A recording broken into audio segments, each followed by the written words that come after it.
નમસ્કાર, ભક્તિરસ ચેનલમાં આપનું સ્વાગત છે। આજે આપણે જોઈશું અલુણા વ્રત વિશે। અલુણા વ્રત ક્યારે કરવું, કેવી રીતે કરવું, એની વિધિ, એ કરવાથી શું ફાયદો થાય છે, એ બધી જ વિગતો આપણે જોઈએ આ વિડીયોમાં। તો ચાલો આપણે શરૂ કરીએ। અલુણા વ્રત વિધિ। અલુણા વ્રત વિધિ। આ વ્રત ચૈત્ર મહિનામાં બીજથી સાતમ સુધી કરવાનું હોય છે। વહેલી સવારે સ્નાન આદિથી પરવારી શિવ પાર્વતીની પૂજા કરવી। આ માસમાં ઓખા હરણ વાંચવું અને આખો મહિનો મોડું એટલે કે મીઠા વગરનું એકટાણું કરવું અને ન બની શકે તો 5 કે 7 દિવસ મહિનાના છેલ્લા દિવસે મોડું ખાવું। વ્રત કરનારે જમીન પર પથારી કરી સૂવું, બ્રહ્મચર્ય પાળવું। આ વ્રતની વાર્તા। કૈલાસ પર્વત પર શંકર પાર્વતી જ્ઞાન ગોષ્ઠી કરી રહ્યા હતા ત્યારે ભોળાનાથે પાર્વતીને પોતાનો તપ કરવા જવાનો વિચાર કહ્યો। એટલે માતા પાર્વતી બોલ્યા, હે દેવ, તમે તો તપ કરવા ચાલ્યા જાઓ, પછી હું અહીં સાવ એકલી, મને અહીં એકલું ગમતું નથી।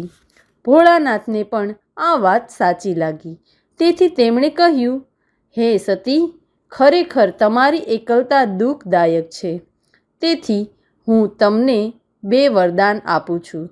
તમારા શરીર પરથી મેલ ઉતારી તેના 2 પૂતળા બનાવી મારું સ્મરણ કરી પાણીની અંજલિ છાંટશે તો તેના પ્રભાવે 2 સંતાનો ઉત્પન્ન થશે। એ સંતાનો સાથે આનંદ કિલ્લોલથી સમય પસાર કરજો। આમ કહી શિવ તો તપ કરવા ચાલ્યા ગયા।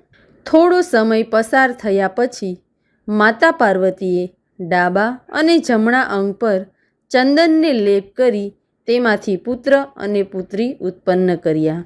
પુત્રનું નામ ગણપતિ અને પુત્રીનું નામ ઓખા રાખ્યું। માતા પાર્વતી બંને સંતાનો સાથે આનંદથી જીવવા લાગ્યા। એક સમયે ફરતા ફરતા દેવર્ષિ નારદ કૈલાસ પર જઈ ચઢ્યા અને તેમણે આંગણામાં 2 બાળકો રમતા જોયા। તપાસ કરતા જાણવા મળ્યું કે બંને સંતાન પાર્વતીના છે।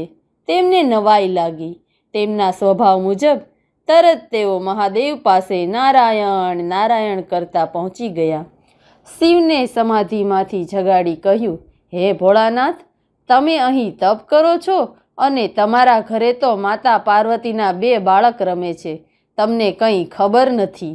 ધ્યાનમાં લીન ભગવાન શંકર પાર્વતીને આપેલું વરદાન તો ભૂલી જ ગયા અને તેઓ નારદજીની વાત સાંભળતા જ ક્રોધે ભરાઈને ઘરે આવ્યા। એ વખતે માતા પાર્વતી સ્નાન કરવા બેઠા હતા અને બંને સંતાનોને બારણે બેસાડ્યા હતા કે કોઈને અંદર ન આવવા દે। ક્રોધે ભરાઈને આવતા ભોળાનાથને ગણપતિએ માતાની આજ્ઞા મુજબ રોક્યા। ભગવાન શંકર વધારે ક્રોધે ભરાયા। ઓખા ત્રિશૂળધારી બાવાને જોઈ મીઠાની કોઠીમાં સંતાઈ ગઈ।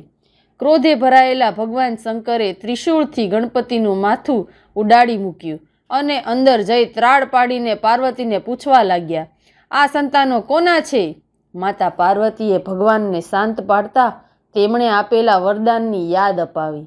ત્યારે ભગવાન શિવના પશ્ચાતાપનો પાર ન રહ્યો। પુત્રનું મૃત્યુ થયેલું જોઈ પાર્વતીજી રુદન કરવા લાગ્યા। ભગવાન શંકરે તેના ગણોને બોલાવી આદેશ આપ્યો, તમને જે સામે મળે તેનું માથું કાપી લાવો। રસ્તામાં ગણોને એક મહાશક્તિશાળી હાથી સામે મળ્યો। ગણોએ તરત ત્રિશૂળ વડે તેનું મસ્તક છેદી નાખ્યું અને એ મસ્તક ઘરે લઈને આવ્યા। ભગવાને ગણપતિના ધડ ઉપર મૂકી તેમને સજીવન કર્યા અને સંસારમાં સૌથી પહેલી પૂજા ગણપતિની થશે એવા આશીર્વાદ આપ્યા।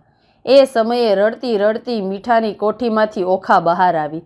તેને જોઈ પાર્વતીજી રોષે ભરાયા અને શ્રાપ દીધો, તારા ભાઈનો જીવ બચાવવાને બદલે તું સંતાઈ ગઈ અને તારો જીવ વહાલો ગણ્યો, તેથી હું તને શ્રાપ આપું છું કે આખું શરીર મીઠામાં ઓગળીને નાશ પામશે અને તારો આવતો જન્મ રાક્ષસ કુળમાં થશે। શ્રાપ સાંભળી ઓખા રડવા લાગી અને આજીજી કરવા લાગી. ભગવાને પણ ઓખાનો અપરાધ ક્ષમા કરવા વિનંતી કરી. ત્યારે સતી બોલ્યા, હે પુત્રી, દીધેલો શ્રાપ તો મારો મિથ્યા ન જાય, પણ તને વરદાન આપું છું કે રાક્ષસ કુળમાં જન્મ લેવા છતાં તારા લગ્ન ત્રેતા યુગમાં વિષ્ણુના અંશ શ્રી કૃષ્ણના પૌત્ર સાથે થશે અને ચૈત્ર મહિનામાં તારો મહિમા જગત આખું ગાશે.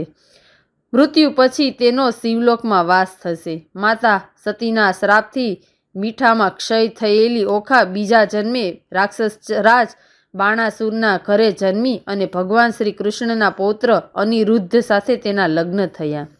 જે શ્રી ચૈત્ર માસનું આ પવિત્ર વ્રત કરશે તેનો ચૂડી ચાંદલો અખંડ રહેશે અને સુખ સમૃદ્ધિ પામશે.